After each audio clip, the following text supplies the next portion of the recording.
Welcome to Lucky Sun Spirits.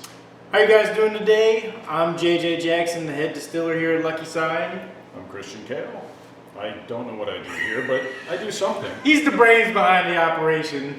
I'm LeBron. I don't know. Yeah.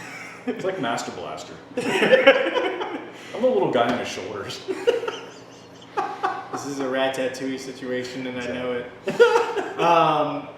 So today we just kind of wanted to get together, Christian and I, and talk about our new brand that we have coming out, which is Honest Hillbilly. So Honest Hillbilly is an expression of Western Pennsylvania agriculture.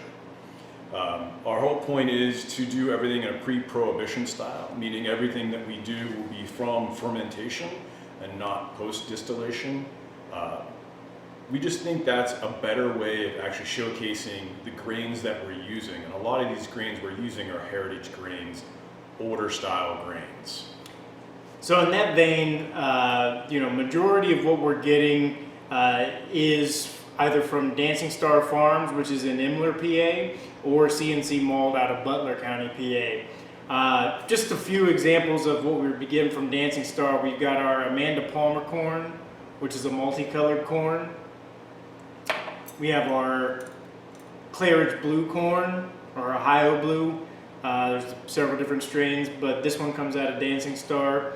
These are all open pollinated, so he takes a lot of great care and tact to make this happen for distillers like us. And then we've also got our Creole Orange, which we're really excited about. Whether we're going to malt it or not has yet to be seen. Yeah. But there's a lot of different things you can do with these heirloom grains that you can't necessarily do with something like number 2 yellow dent corn. Correct. Or field corn. So that corn, it has and is going to set us apart from the other distilleries around here. But I think if we can find new innovative ways to combine these heirloom ingredients with, say, something like fruit for split brandies or mountain brandies, that's where we're really going to set ourselves apart and encompass that pre-prohibition style of spirit. So, Moonshiner Joe, since you brought it up, what is a split brandy or mountain brandy? So, with split brandies or mountain brandies, fruit doesn't necessarily have the sugar content that, that grain has if you're converting those starches and those grains over. So with fruit, it's sweet enough. Just like you. It's sweet enough, but really what you're looking at with something like apples, it's sweet, but it's on the brick scale, you're only looking at like 12 to 13 bricks maybe. So, because bricks is how we make alcohol, it's a measure of sugar. How do we bring the bricks up to make more alcohol, Moonshiner Joe? Thank you for that. So to bring that bricks up, especially pre-prohibition when they weren't using refined white sugars, what they would do is that they would add grain to that process combined with some malted grain and actually bring the sugars out of those grains to bump the potential alcohol by volume of that mountain brandy. So you get the full flavor of the fruit combined with the flavors of those grains, especially the malted grains. And it brings forward, although there is no category for it, under that distilled spirit specialty category, you can play with, hundreds of different combinations to create different flavor profiles. You're always talking about flavor bridges too. Something like what we're going to do, which is an apple rye, those two flavors combined together, you're bringing out a lot more robustness in the spirit than you would with just a traditional brandy or a traditional malted spirit. You're creating a lot more complexity in the flavor, whereas if you just did apples or you just did rye, you're getting one flavor. You start putting these different things together instead of just having a whiskey or a brandy, or just pouring the two together. When you actually ferment everything together, the old school pre-prohibition style, you get a lot more flavors involved in it. And it's just, if you haven't had something like it, it's incredibly good. This guy's made a couple of batches as tests, and like every single time I'm like, I want all of it. And unfortunately, we are limited, but I think that gives us a lot more room than, say, the larger guys out there that, where they're limited is where we can innovate, and where we're limited is where they can produce at a massive scale. Yeah. So, all limitations being equal, I think we've got a lot of latitude in how we can play with our ingredients and make something special. Right now, also underneath that umbrella of pre-prohibition moonshine, we're doing a sweet potato pie moonshine. I was kind of inspired by the fact that, my dad, he used to have a barbecue business and an ice cream business, jack of all trades. But he had a recipe for a sweet potato pie ice cream all those years ago. And in that sweet potato pie ice cream, I don't even know if anybody else I know had sweet potato pie ice cream, but it was basically a sweet potato pie turned into ice cream. So I thought to myself, well, why couldn't I turn that into moonshine? And in our tests and succinctly in the mashes that we've made, like that sweet potato is very apparent, and the full flavor of it is just out of this world. I couldn't have imagined doing it any better, but with those sweet potatoes, there's natural sugars in the sweet potatoes themselves. Although not a lot, there's enough that if you can get them to convert, and you can use we're using other basic ingredients like blackstrap molasses, so unrefined sugar, something that has also a lot of unfermentable sugar in it, which I think adds to flavor, character, and profile. When we put those ingredients together with some botanicals in the mash itself, you get sweet potato pie on the back end. And as the hours that I've spent cutting up hundreds of pounds of sweet potatoes, the color, the smell, you can see here, the color and the smell, everything about these is just like, it's just delicious, right? And the best part is, this is exactly what you taste when we make it. It is literally like a sweet potato pie. It tastes so good. It's just sweet potato pie in liquid format. Excuse me. Also, what I think, because we have access to it, can set us apart from anybody else is our access to specialty grains. Here we have a locally grown and biscuit malted barley, which, I don't know if I've gone to the homebrew store and found anything that smells or tastes remotely like this. I think there's a lot of Western PA in it, to be honest. There is a lot of Western PA in that. Different climates, you get different flavors from grains as they grow. And this one, which I'm excited about, and our test batch went great, is an ancient grain. It's the precursor to wheat. It's called spelts. And this is a malted spelt, and we're going to be doing 100% malted spelt whiskey with this. Now, doing research online, like the only other place in the world that's doing a spelt whiskey is the Black Forest Hills of Germany, I think. And that's where this grain originated as an ancient grain thousands of years before we turned it into wheat. But the flavor character on it as a malt, Yeah.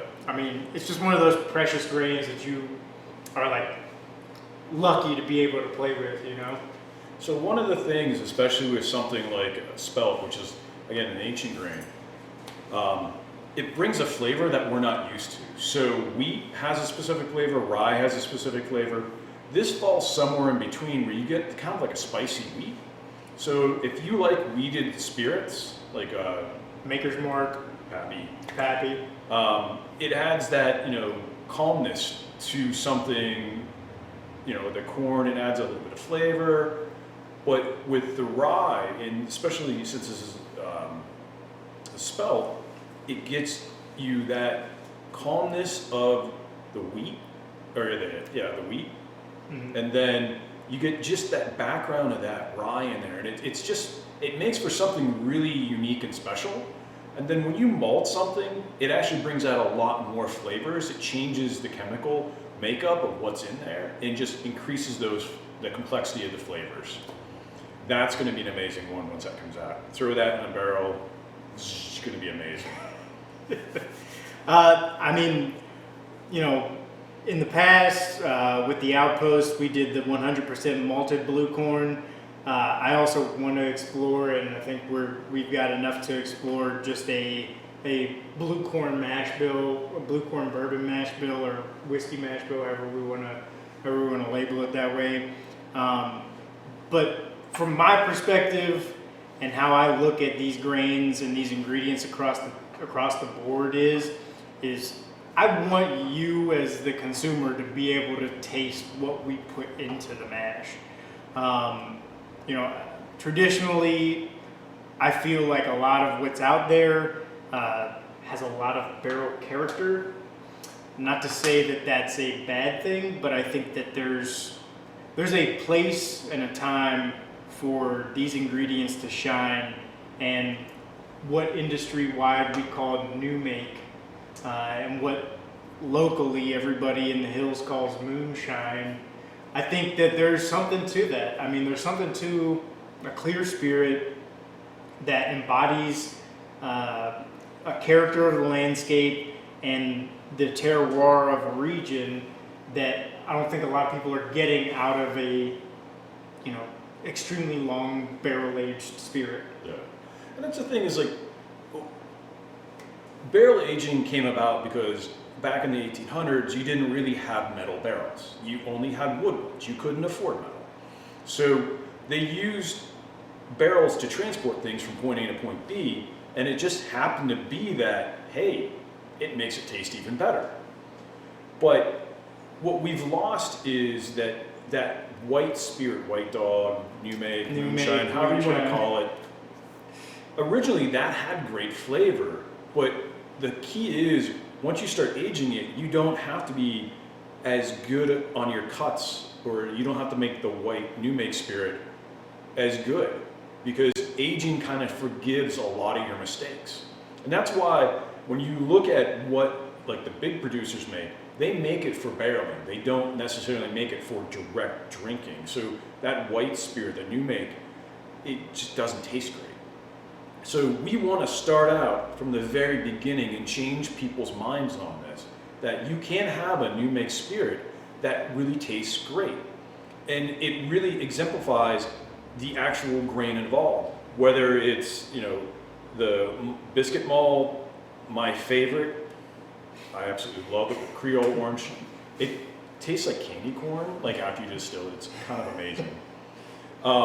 The spelt, all these things, whether it's, the split brandies, the moonshine, Sweet potato pie moonshine. We want you to taste the ingredients. And that's kind of the difference between us and a lot of others, is that a lot of American whiskey is about the barrel. And we don't want you just to taste the barrel. We want you to taste the ingredient. So that's our biggest thing with Honest Hillbilly is you're tasting Western Pennsylvania. You're tasting the terroir. You're tasting these grains. It's not just, okay, we bought a barrel from somewhere. Now we're just going to throw stuff in it for a long time until it tastes like the barrel, and you can't taste anything else. Yeah. And I mean, that's the. I think industry-wide, I think there's a. Not people getting put on notice, but I think, like, honestly, if you're looking at the availability of new white oak charred barrels, like, well, they're pretty far and in between about finding one, especially one that's been seasoned in the yard. The staves have been seasoned in the yard for long enough. to get rid of all that sappy flavor that you get sometimes. Like, there's a reason why.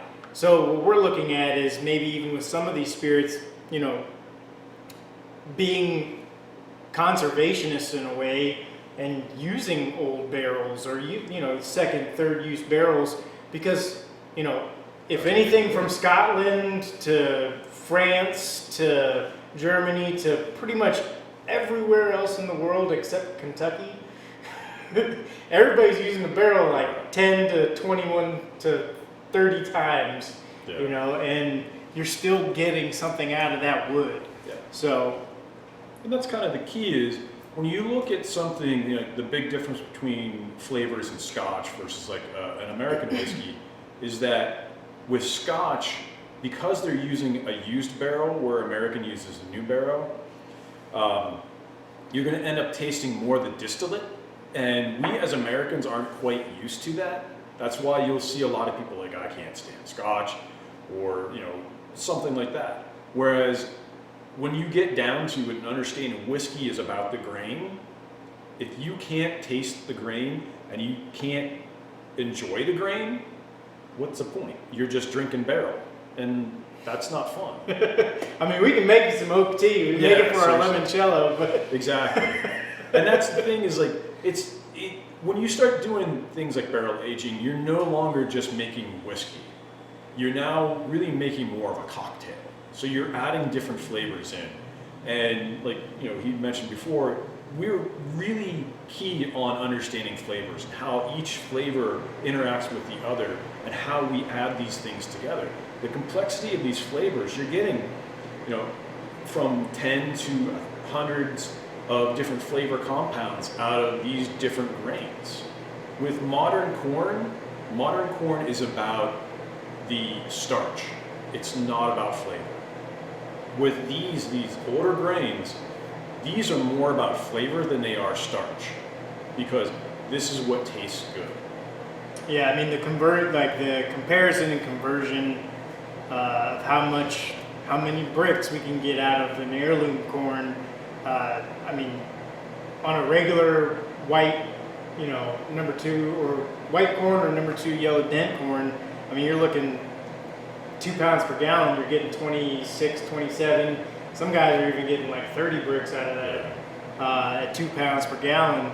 With something like this, you know, you're looking at 17, 18 bricks at 2 pounds a gallon, and you're like, that's awesome. You know? And that brings up the point that we're starting to look at, you know, if they're making, if they have that extra sugar, that extra bricks, it takes them less time or less energy to create more alcohol. It takes more time and energy for us to make alcohol. So yeah, but I mean, as a brand, Honest Hillbilly is definitely a labor of love that we've really, you know, put our hearts and souls into, and thinking about, you know, what we can bring to the public that's unique, that has the character of Western Pennsylvania, and also the characteristics that, you know, we want to bring to the market. Yep. So, thanks you guys for stopping by. Bye. I'm JJ. I'm Christian. And keep shining. All right.